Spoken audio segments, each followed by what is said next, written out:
नमस्कार साथियों, बेस्ट ज्ञान चैनल पर मैं बीरम सिंह आप सभी के लिए प्रस्तुत करता हूं मध्य प्रदेश शासन की एक महत्वपूर्ण योजना की जानकारी। इस वीडियो में हम मुख्यमंत्री सोलर पंप योजना के बारे में जानेंगे। A to Z जानकारी आपको मिलेगी। वीडियो अच्छा लगे तो प्लीज़ लाइक ज़रूर कर दीजिए, अन्य दोस्तों को भी शेयर कर दीजिए और चैनल को अभी भी आपने सब्सक्राइब न किया हो तो सब्सक्राइब जरूर कर लीजिएगा। सबसे पहले मोटी मोटी जानकारी इस योजना के बारे में हम देख लेते हैं। प्रदेश के किसानों के लिए अगले 5 सालों में 2 लाख सोलर पंप स्थापना का लक्ष्य रखा गया है। सोलर पंप स्थापना के लिए ऑनलाइन आवेदन आमंत्रित किए जाते हैं, जिसमें भारत शासन व मध्य प्रदेश शासन द्वारा सब्सिडी दी जाती है। इस योजना के अंतर्गत कृषक को सोलर पंप का लाभ इस शर्त पर दिया जाएगा कि कृषक की कृषि भूमि के उस खसरे पर भविष्य में विद्युत पंप लगाए जाने पर उसको विद्युत प्रदाय पर कोई सब्सिडी देय नहीं होगी। कृषक द्वारा स्वप्रमाणीकरण भी दिया जाएगा कि वर्तमान में कृषक के उस खसरे की भूमि पर विद्युत पंप संचालित नहीं है।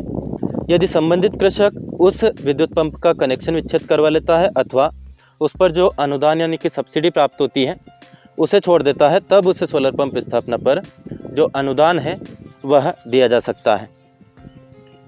इसमें बात करें आवेदन की प्रोसेस क्या रहेगी, तो सबसे पहले होगा रजिस्ट्रेशन के बाद में आपका ऑनलाइन फॉर्म भराएगा।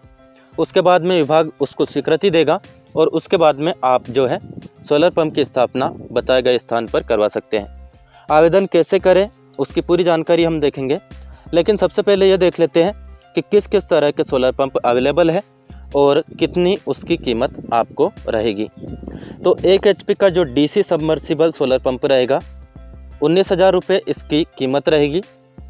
30 मीटर के लिए 45,600 लीटर प्रतिदिन डिस्चार्ज कैपेसिटी इसकी रहेगी, यानी कि 45,600 लीटर पानी यह आपके लिए सप्लाई कर सकता है, निकाल सकता है एक दिन में।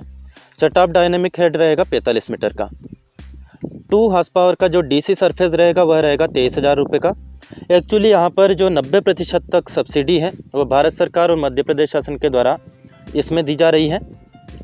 जो किसान का अंशदान रहेगा वही यहाँ पर जानकारी दी गई है। 2 HP का जो DC सरफेस सोलर पंप रहेगा 23,000 रुपये किसान को इसमें भरना रहेगा। 10 मीटर के लिए 1,98,000 लीटर प्रतिदिन पानी की कैपेसिटी इसकी रहेगी। Shut off dynamic head 12 metre. 2 horse power का DC सबमर्सिबल एक और जो रहेगा 30 मीटर के लिए, जिसकी कैपेसिटी रहेगी 68,400 लीटर प्रतिदिन। शट ऑफ डायनेमिक हेड रहेगा 45 मीटर, इसकी कीमत आपको रहेगी 25,000 रुपये। 3 हॉर्स पावर का जो DC सबमर्सिबल पंप है यह रहेगा आपको 36,000 का पड़ेगा। 30 मीटर के लिए 1,14,000 इसका कैपेसिटी रहेगी। Shut off dynamic head 45 metre. 50 metre के लिए 69,000 लीटर की कैपेसिटी रहेगी। Shut off dynamic head 70 metre और 70 मीटर के लिए 45,000 कैपेसिटी रहेगी। शट ऑफ डायनेमिक हेड इसका रहेगा 100 मीटर। 5 HP का DC सबमर्सिबल जो पंप रहेगा वो 72,000 में आपको पड़ेगा। 50 मीटर के लिए 1,10,400 इसकी कैपेसिटी है। शट ऑफ डायनेमिक हेड रहेगा 70 मीटर। 70 मीटर के लिए 72,000 लीटर कैपेसिटी रहेगी। शट ऑफ डायनेमिक हेड रहेगा 100 मीटर। वही 100 मीटर के लिए 50,400 लीटर की कैपेसिटी रहेगी और शट ऑफ डायनेमिक हेड इसका रहेगा 150 मीटर। वही 7.5 हॉर्स पावर के DC सबमर्सिबल पंप की हम बात करें तो 1,35,000 इसकी कीमत रहेगी।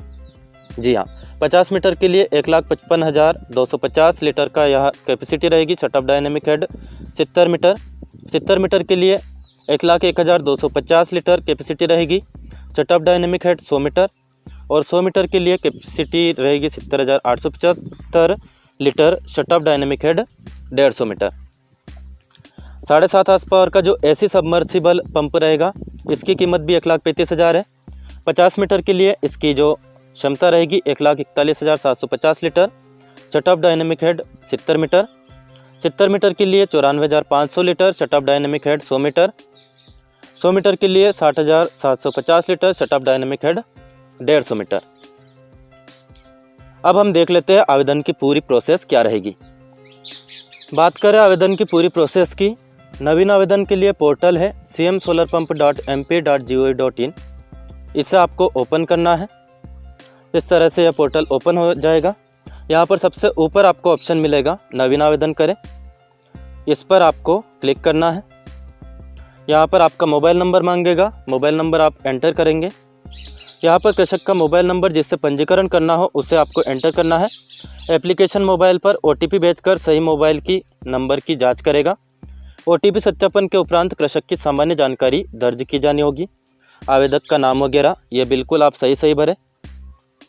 एक बार सामान्य जानकारी भरने के उपरांत आपको इस तरह की स्क्रीन प्राप्त होगी। यहाँ पर आपको जानकारी भर देना है। यहाँ पर कृषक का आधार, eKYC, बैंक अकाउंट संबंधी जानकारी, जाति स्वघोषणा, जमीन से संबंधित खसरे की जानकारी और चाहे गए सोलर पंप की जानकारी एंटर करना होगी। बात करें आधार eKYC कैसे होगा, तो किसी भी व्यक्ति की पहचान को स्थापित करने के लिए KYC किया जाता है। KYC का मतलब होता है नो योर कस्टमर। योजना के प्रावधानों के अनुरूप आधार आधारित eKYC किया जाना आवश्यक है। आधार आधारित eKYC करने से व्यक्ति की पहचान संबंधी जानकारी इलेक्ट्रॉनिक तरीके से प्राप्त हो जाती है, जिससे आवेदक को किसी भी तरह के अन्य डॉक्यूमेंट को जमा करने की ज़रूरत नहीं होती है। इसे करने के लिए 2 ऑप्शन अवेलेबल है, OTP द्वारा और बायोमेट्रिक द्वारा। जिस व्यक्ति का मोबाइल नंबर आधार से लिंक नहीं है उसका eKYC जो है वो बायोमेट्रिक मशीन द्वारा किया जा सकता है। इस तरह की स्क्रीन आपको प्राप्त होगी। eKYC होने पर बाद में इस तरह की स्क्रीन आपको दिखेगी। नेक्स्ट पर आपको उसके बाद में क्लिक कर देना है। यदि किसी कारणवश आधार eKYC नहीं हो पाता है तो पोर्टल 3 प्रयासों के बाद स्वघोषणा पर आगे की कार्रवाई जारी रखेगा। यहाँ यह उल्लेखनीय है कि ऐसे प्रकरणों में दी गई जानकारी का अलग से वेरिफिकेशन किया जा सकता है एवं किसी तरह की भ्रामक एवं गलत जानकारी देने पर आवेदन निरस्त किया जा सकता है। उसके बाद में बैंक अकाउंट की जानकारी आपका मांगेगा। आवेदक की बैंक संबंधी जानकारी रखने का उद्देश्य यह होता है कि यदि प्रकरण योजना के अंतर्गत स्वीकृत नहीं होता है या कृषक भविष्य में योजना के अंतर्गत लाभ नहीं लेना चाहता है तब उसका जो रजिस्ट्रेशन फीस है जमा किए गए कृषक अंश को दिए गए बैंक अकाउंट में वापसी उस अकाउंट नंबर के द्वारा की जा सकती है। तो यहाँ पर सारी जानकारी आपको सही भरनी है। उसके बाद में सुरक्षित करें और नेक्स्ट पर क्लिक करना है। आवेदक की डेमोग्राफिक जानकारी के लिए आवश्यक है कि उसका समग्र ID के माध्यम से सत्यापन किया जाए। यहाँ पर आवेदक को अपना समग्र ID तथा परिवार ID की जानकारी जमा करना होगा। उसके बाद में जाति वर्ग का चयन करना होगा, जो भी जाति आपकी हो, SC ST OBC। उसके बाद में आपको मैं घोषणा करता हूँ इस पर क्लिक करना है और सुरक्षित कर पर क्लिक करना है।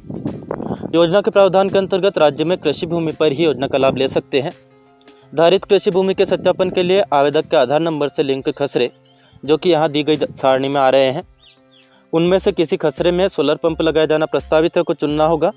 यदि भू अभिलेख से खसरे प्राप्त नहीं होते हैं तो आवेदक अन्य खसरे चुन सकता है और आगे की कार्रवाई जारी रख सकता है। चुने गए अन्य खसरे का सत्यापन अलग से किया जा सकता है। आधार से जुड़े खसरे प्राप्त करने के लिए स्वयं सिस्टम ही उसे सूची ले लेगा। यह उल्लेखनीय कि आधार से जुड़े खसरे लाने के लिए संबंधित कृषक का eKYC होना आवश्यक है। तो बायोमेट्रिक या फिर जो भी 2 तरीके आपको बताए हैं OTP के जरिए आप eKYC करवा सकते हैं। यहाँ पर eKYC होने के बाद में आपकी जानकारी आ जाएगी। आधार से जुड़े खसरे लिंक करने के लिए आपको यहाँ क्लिक करना रहेगा। इस स्क्रीन के अनुसार जिस भी खसरे को लिंक करना है उसे चुनकर आधार से जुड़े खसरे लिंक करने के लिए क्लिक करें बटन पर। क्लिक करने से खसरे आवेदन के लिए सूचीबद्ध हो जाएंगे। यदि संबंधित कृषक के खसरे आधार से संलग्न नहीं है तो अन्य खसरे लिंक करने हैं तो क्लिक करें बटन पर क्लिक करने से सिस्टम आपको यह इस तरह की स्क्रीन दिखाएगा। जिले का चयन करना होगा, उसके बाद में तहसील का चयन करना होगा, गांव का चयन करना होगा और खसरे का चयन करना होगा। अन्य चुने खसरे लिंक करने के लिए यहाँ पर फिर आप क्लिक कर सकते हैं। यहाँ से कृषक की भूमि जिस भी गांव में है उस ग्राम को आपको चुनना है। सिस्टम चुने गए ग्राम के समस्त खसरे सूची में उपलब्ध कराएगा। ध्यान रहे कि ग्राम चुनने पर सभी खसरे की सूची प्राप्त करने में सिस्टम को कुछ समय लगता है, अतः थोड़ा इंतजार आपको करना पड़ सकता है। अब चुने गए खसरे को जोड़ने के लिए अन्य चुने खसरे लिंक करने के लिए क्लिक करें बटन को आपको दबाना है। इस प्रकार से जानकारी आपकी आ जाएगी। मैं प्रमाणित करता हूँ पर क्लिक करना है। अंत में मैं प्रमाणित करता हूँ कि मेरे द्वारा दी जा रही उपरोक्त जानकारी पूर्णतः सत्य है। इस चेकबॉक्स को आपको चुनकर स्वप्रमाणन देते हुए खसरे चुनकर सुरक्षित करें बटन पर क्लिक करना है। उसके बाद में सोलर पंप की जानकारी आपको भरनी होगी इस फॉर्म में। जैसे आप सोलर पंपिंग सिस्टम का प्रकार चुनेंगे उसके नीचे दी गई टेबल में कृषक अंश की राशि आ जाएगी। जैसे कि आप 2 HP DC सरफेस चुनते हैं तो 23,000 रुपये आ जाएंगे। 10 मीटर के लिए 1,80,000, shut off dynamic head 12 metre आ जाएगा। उस पर आपको सुरक्षित करने के बाद में नेक्स्ट पर क्लिक करना है। उसके बाद में आप पहुंच जाएंगे आवेदन के अंतिम चरण में। अब अंत में पोर्टल सभी भरी गई जानकारी आपको दिखाएगा। यहाँ पर आप चेक कर ले कि कोई जानकारी गलत तो नहीं है, वेरीफाई कर ले। सबसे अंत में आवेदक को योजना की दी गई शर्तें तथा दी गई जानकारी की सत्यता संबंधी स्वघोषणा दिए गए चेकबॉक्स पर क्लिक करके आगे बढ़ना होगा। यहाँ से जानकारी को प्रिंट करके भविष्य के लिए सेव किया जा सकता है, सुरक्षित रखा जा सकता है। आवेदन को सुरक्षित करने पर पोर्टल आवेदन क्रमांक आवंटित कर SMS के माध्यम से सूचित करेगा और आपको ऑनलाइन पेमेंट हेतु आगे बढ़ाएगा। इस प्रकार से उसके बाद में आपको मैसेज आ जाएगा आपके मोबाइल नंबर पर, मुख्यमंत्री सोलर पंप योजना है तो मोबाइल लॉगिन OTP आएगा, या आपको एंटर कर देना है। ये तो पहले ही एंटर करना रहेगा। उसके बाद में कृषक आपका मुख्यमंत्री सोलर पंप योजना का आवेदन क्रमांक इतना है, कृपया कृषक अंशदान का भुगतान पूर्ण करें। उसके बाद में आपको जो है पेमेंट करना रहेगा 5,000 रुपये। पंजीकरण शुल्क की राशि 5,000 का भुगतान ऑनलाइन किया जाएगा। शेष जो बची राशि है, मान लीजिए 2 HP का पंप है तो 18,000 बचेंगे, उसका भुगतान आवेदन के अनुमोदन के बाद किया जाएगा। मतलब 5,000 तो एडवांस में आपको जमा करना ही है आवेदन के साथ में, और बाकी जो बची राशि है वह आपको बाद में पेमेंट करना रहेगा। MP ऑनलाइन तथा ऑनलाइन भुगतान के तरीके जैसे कि net banking, credit card, debit card या कैश कार्ड के अनुसार उनके शुल्क एक्स्ट्रा देय होंगे। जो भी थोड़ा बहुत शुल्क वह लगता है, जो कि आगे आने वाले पेमेंट गेटवे पर उल्लेखित रहेगा। पे नाउ पर आप क्लिक कर देंगे। पेमेंट गेटवे MP ऑनलाइन के पेमेंट गेटवे के माध्यम से संपन्न होगी। यहाँ पर MP ऑनलाइन के पेमेंट गेटवे के चार्जेस जोड़कर भुगतान किया जाना होगा। इस तरह की स्क्रीन आपको प्राप्त होगी। जैसे कि 8+1 यहाँ पर लिखा है तो नीचे टाइप द टेक्स्ट में आप नो कर देंगे। उसके बाद में आगे बढ़ जाएंगे। यदि कृषक स्वयं अपने कंप्यूटर से ऑनलाइन भुगतान करना चाहता है तो सिटीजन ऑप्शन के माध्यम से आगे बढ़ना होगा, जिससे ऑनलाइन भुगतान के सभी विकल्प इस तरह से प्राप्त होंगे। Net banking, ATM, IMPS, UPI, wallet, बहुत सारे विकल्प है जिनसे आप पेमेंट कर सकते हैं। कोई भी प्रश्न आपका बाकी रह गया हो तो आप मुझे कमेंट करके पूछ सकते हैं। आपका कोई सुझाव हो तो कमेंट करके ज़रूर बताया करिए। पेमेंट हो जाने पर आवेदक को आवेदन क्रमांक प्राप्त हो जाएगा और SMS के माध्यम से भी सूचना प्राप्त हो जाएगी, जो कि SMS हमने पहले ही देख चुके हैं। इस तरह का SMS आपको मिलेगा। दोस्तों, वीडियो आपको कैसा लगा कमेंट करके ज़रूर बताएं।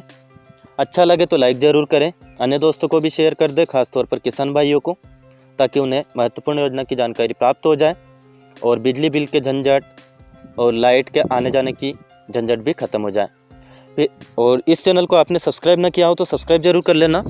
इससे आपको डेली न्यूज़, करंट अफेयर्स, सरकारी योजना और नौकरियों की जानकारी जो मैं इस चैनल पर लाता हूँ वह मिलती रहेगी।